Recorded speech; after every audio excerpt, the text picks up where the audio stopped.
All right, so I guess I get to talk.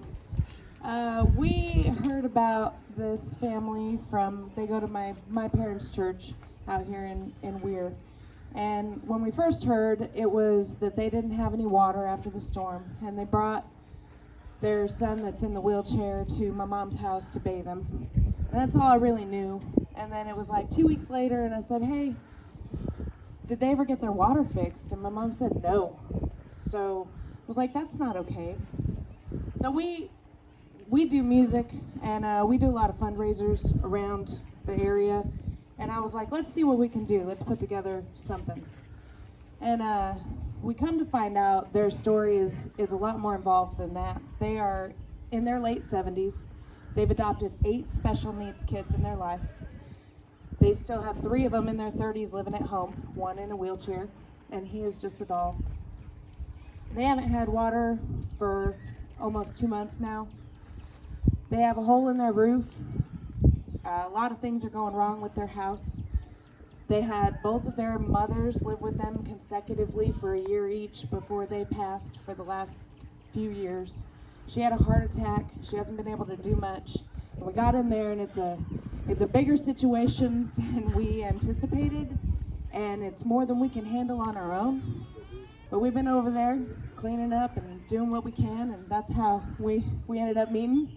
And Scott is doing a lot to help us out, and we hope that the community can pitch in and we can make the rest of their lives on earth at least livable, because they deserve it.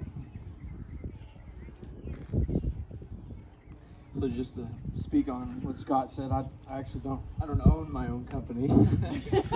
I'm a superintendent for structure, general contract, commercial construction. Emily works for the same company. She's in the estimating department.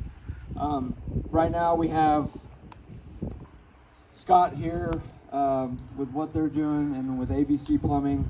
I think we're pretty much going to get all the plumbing donated 100% to the most degree that we can to fix everything. I have Absolute Roofing, who is on board and trying to get with the manufacturers, and shingles a high commodity right now, but to donate a complete roof for them. Emily and I ourselves have a lot of experience. I'm in the process right now of gutting the bathrooms completely, because they're pretty much just, it's mold, it's black mold on the leaks, so all that has to go. In the past couple days, that's what we've been doing, and cleaning up everything outside. I have Mobile Mini, who's donating a 40-yard container thus far, so that I can take everything that they want to keep and put inside that container. And everything they don't want, I have dumpsters that are being donated so that we can use front-end loaders and load it all up and take it off the property. I'm trying to get them temporary housing right now. At this point, I think we've raised almost $8,000 from other companies joining in. It's going to take a lot.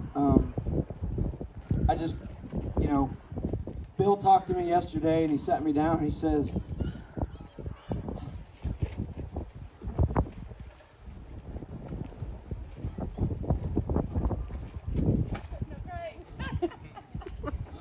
sorry. They keep trying to tell us that we can walk away at any time. They told us yesterday, well, we're not long for this life, so if you can just put a Band-Aid on it and just, that would be fine. And they don't like accepting help. But we definitely bit off more than we could chew, but we're not the kind to walk away. So at this point, donations, anybody that knows contractors, the goal here is Bill doesn't want to move out of the house. He wants those bones. He built a lot of those bones with his bare hands, and the bones are good. So what I can ask for is donations and some contractor help, able bodies to move things. Just every little bit helps, guys. So thank you, Scott. Thank you to you all for doing stuff like this. It means a lot to everybody, and we appreciate it. So thank you guys. Thank you.